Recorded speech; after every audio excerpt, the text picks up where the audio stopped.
You may have had moments where everything seems to be going great. Life feels peaceful, you're moving forward, and you're finding contentment. But then, out of nowhere, something unexpected happens.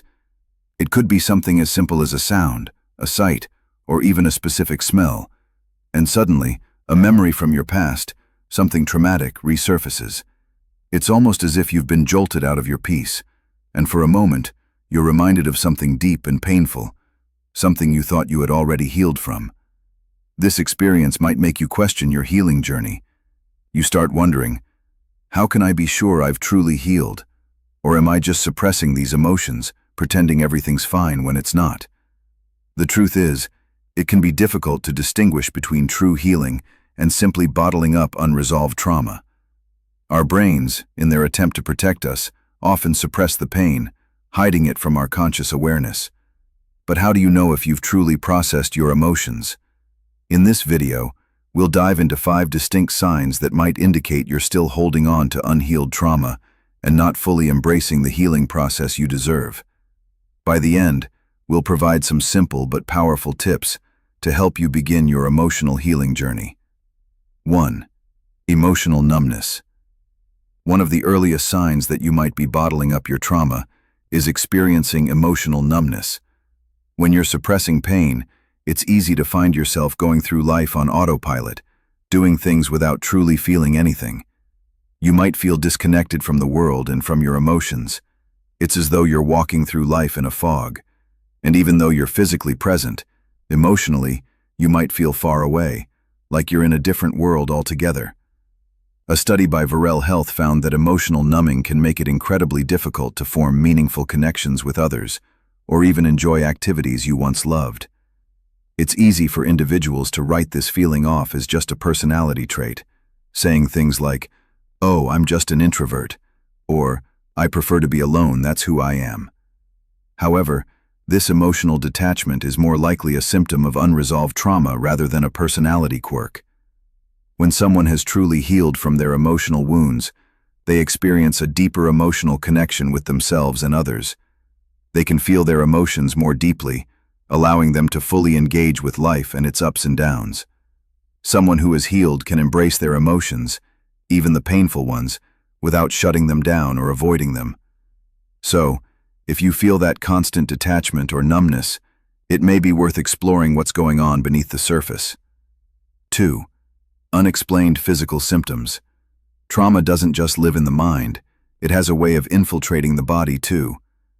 A 2022 study revealed that people who experience severe PTSD, particularly from childhood trauma, often develop somatic symptoms. When your brain gets flooded with dopamine, that chemical that's responsible for reward and pleasure. Dopamine lights up the brain's reward center, the same area activated by addictive substances.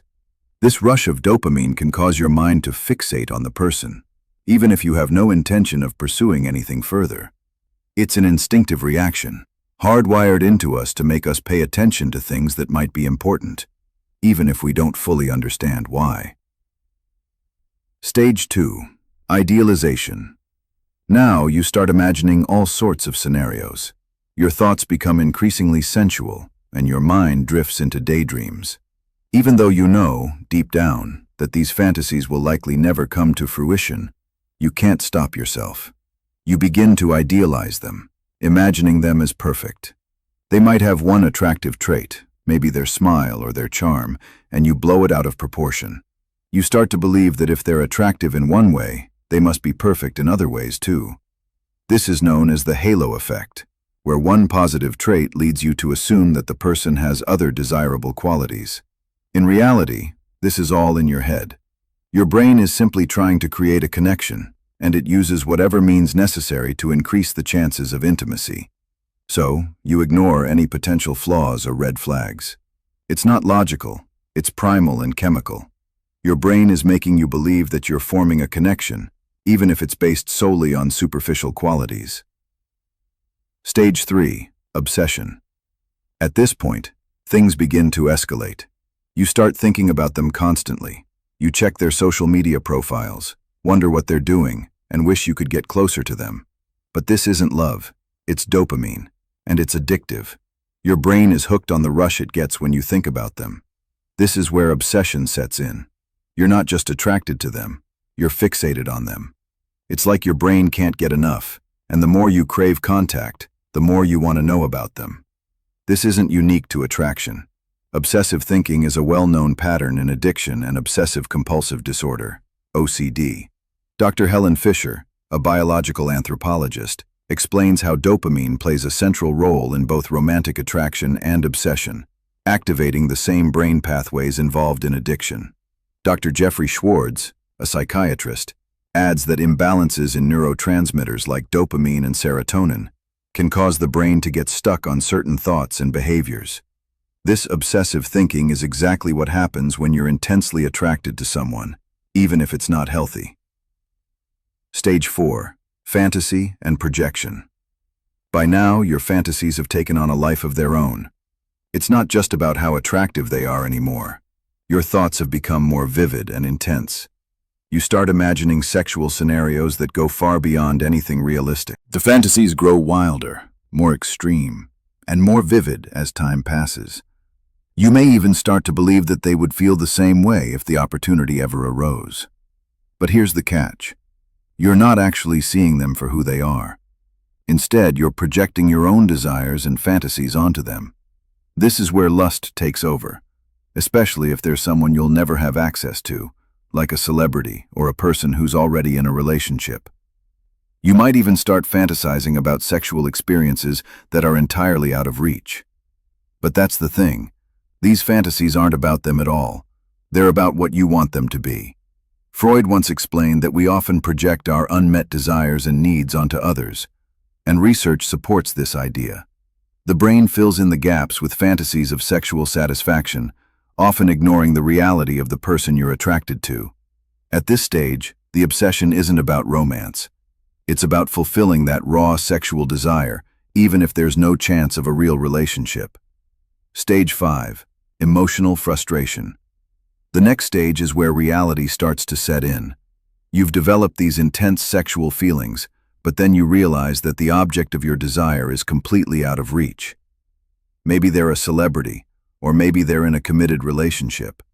You've built up all these fantasies, but deep down, you know it's never going to happen. And that's when emotional frustration kicks in. You feel the tension between your fantasies and the reality of the situation. The excitement you once felt starts to fade because the fantasy is no longer aligned with reality.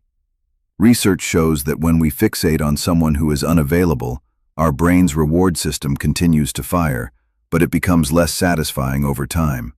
The more your desires go unfulfilled, the less exciting the experience becomes. This leads to a drop in dopamine levels, and the sexual attraction begins to fade.